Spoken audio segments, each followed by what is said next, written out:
안녕하십니까. 저는 한국과학기술원 신소재공학과 교수 홍승범입니다. 이번 시간에는 여러분들과 함께 AI, 신소재 공정을 이해하다 라는 주제로 강의를 진행하겠습니다. 학습 목표입니다. 신소재 공정이 빌딩 블록의 추가, 제거 및 혼합 과정이라는 것을 이해합니다. 소재 및 소자 공정에 대해서 생각해 보신 적이 있으신가요? 이번 슬라이드를 통해서 함께 생각해 보는 시간을 갖겠습니다. 인공지능이 사람이 지금 하고 있는 소재 및 소자 공정을 이해하게 하려면 인공지능이 이해할 수 있는 언어로 재해석할 필요가 있습니다. 하여 우리는 소재 및 소자 공정을 다음과 같이 정의하려고 합니다. 다중 스케일 빌딩 블록을 더하거나 빼거나 혹은 섞고 재배열하는 과정으로 정의하겠습니다. 이를 좀 시각적으로 이해하자면 미술에서 추가하는 것은 소조, 제거하는 것은 조각, 그리고 팔레트에다가 물감을 섞는 것은 혼합 이렇게 생각하시면 되겠고, 빌딩 블럭은 소조의 경우에는 찰흙이 되겠고 조각의 경우에는 돌이 되겠으며 혼합의 경우에는 물감 그 자체가 되겠습니다. 자, 그럼 왜 다중 스케일이라고 할까요? 각각의 빌딩 블록의 크기가 다르기 때문입니다. 소재에서는 여러 가지 스케일의 블록이 있겠지만 두 가지 스케일만 생각해 보도록 하겠습니다. 하나는 원자 혹은 분자 수준의 나노 스케일이 있겠고, 다른 하나는 요즘처럼 저희가 마스크를 쓰면서 미세먼지도 막고 코로나 바이러스도 좀 막고 있는데, 그와 같이 마이크로 사이즈의 구멍으로 우리가 마이크로 사이즈의 입자를 제어하고자 하는 그러한 블록, 즉 마이크론 사이즈 블록 두 가지를 생각해 가면서 더하거나 빼거나 재배열하는 과정을 공부해 보도록 하겠습니다. 우선 가장 우리가 접할 수 있는 흔한 예가 단결정 성장입니다. 단결정 성장이라고 하면 어떤 결정체가 하나의 순수한 원소로 되어 있고, 그런 원소들이 가지런하게 정렬되어 있는 그러한 소재가 되겠습니다. 그 예로서는 반도체 산업에 흔히 쓰이는 실리콘 웨이퍼를 생각할 수가 있고요. 그런 실리콘 웨이퍼를 만드는 과정 중에서 어떻게 단결정으로 우리가 성장시키는지 한번 볼 필요가 있습니다. 자, 왼쪽 그림을 보시겠습니다. 왼쪽 그림을 보시면 S1, L1, S2라는 영역이 표시된 직사각형이 보이실 겁니다. S2가 원료가 되는 소재가 되겠고, 그 S2에는 예를 들어 실리콘과 각종 불순물 그리고 입계와 같은 결함이 섞여 있다고 상상을 해 보십시오. 이런 상황에서는 원자 단위의 빌딩 블록이 섞여 있다고 보실 수가 있습니다. 그 상태에서 굉장히 고온으로 가열하게 되면 액상, 즉 액체가 되는데, 액상을 우리가 어떻게 이해할 수 있냐면 방금 말씀드렸던 불순물, 실리콘 그리고 입계가 갑자기 더 자유로워지면서 입계의 경우는 없어지고 실리콘과 불순물만 재배열된 상태가 된다고 이해할 수가 있습니다.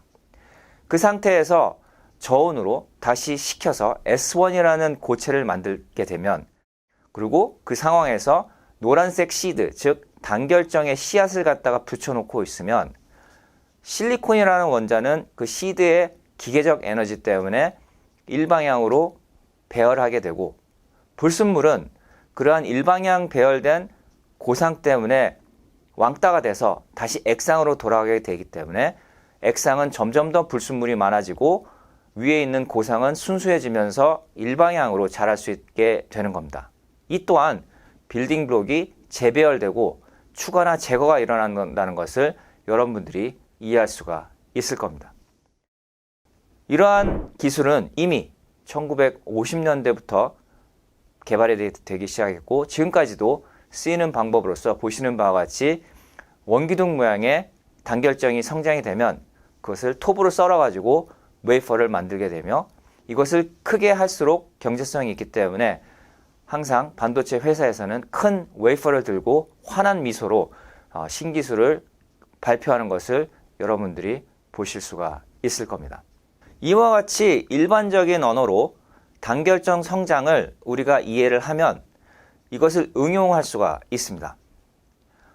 기포 없는 얼음 성장 역시 단결정 성장의 기술로부터 차용을 해서 우리가 응용을 할 수 있는데, 기포를 불순물이라고 생각하고 그 기포가 우리가 얼음을 얼릴 때 액상에 있는 물에 더 들어갈 수 있도록 하고 고상에는 들어가지 못하도록 우리가 냉동고를 디자인하면 왼쪽 그림에서와 같이 물을 흘리면서 얼음을 얼리게 되면 아까와 비슷한 그런 원리로 물속에 있던 기포는 더 많아지고 얼음 속에서는 기포가 사라지며 그로 인해서 투명한 얼음을 만들 수가 있는 것이죠. 만약 저렇게 흘리면서 얼음을 성장하지 않으면 바깥으로부터 얼음이 생성이 되면서 안쪽에 있던 기포들이 빠져나갈 시간이 없고 구멍이 없어서 결국은 기포가 가득 찬 얼음이 돼서 불투명한 얼음이 되는 것을 여러분들은 경험으로부터 많이 배우셨을 겁니다. 이와 같이 소재 공정을 일반적인 언어로 우리가 표현을 하면 이렇게 간단하게 적용을 할 수가 있지만, 인공지능이 이것을 이해해서 더 큰 데이터에 적용한다면 훨씬 더 그 적용 범위가 커진다는 것도 여러분들이 상상할 수 있을 겁니다. 자, 그러면 조금 더 어려운 공정을 한번 살펴보도록 하겠습니다. 방막을 만드는, 즉 얇은 막을 만드는 소재 공정 장비로는 스퍼터라는 장비가 있습니다. 스퍼터는 우리가 원하는 물질, 예를 들어서 크롬 방막을 우리가 성장시키겠다고 하면 크롬 벌크 물질을 타겟으로 해서 그것을 플라즈마 상태에서 예를 들어 알곤이라는 이온으로 깎아내어서 그것을 전사시키는, 기판 쪽에 전사시키는 방법으로 해서 방막을 만드는 공정이 되겠습니다. 이 또한 아까 말씀드린 대로 머신러닝이 이해하려면 위쪽에서는 알곤 이온이 조각칼로서 타겟 물질을 계속 조각하고, 아래쪽에서는 기판 물질, 예를 들어 실리콘 산화물 방막 위에 크롬 방막이 원자 단위로 붙는, 즉 소조 과정이 일어난다는 것을 이해하게끔 하면 됩니다. 구체적인 예를 하나 들겠습니다.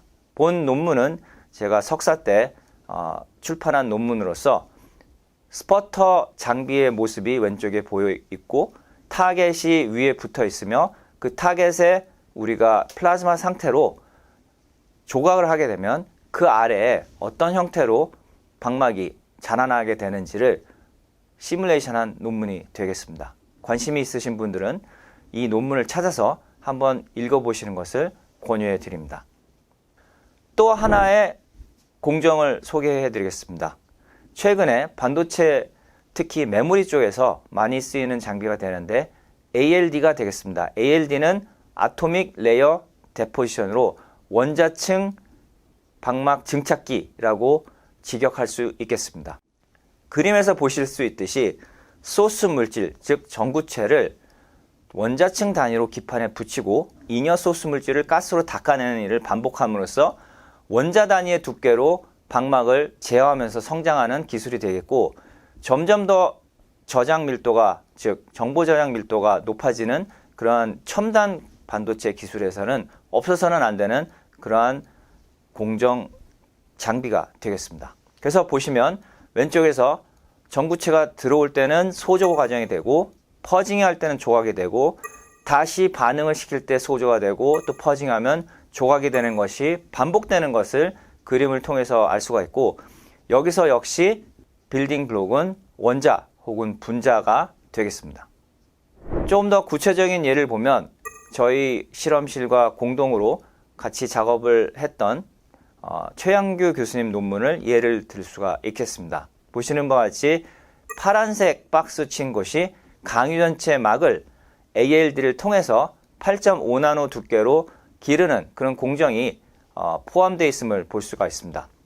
여기서 또 볼 수 있는 것은 소재 공정이라는 것이 단 하나의 장비에 의존하는 것이 아니라 저기 지하철 노선도처럼 출발역이 있고 종착역이 있고 중간중간에 역들이 있는데 각 역마다 역할과 또 각종 장비가 사용되고 있음을 볼 수가 있습니다.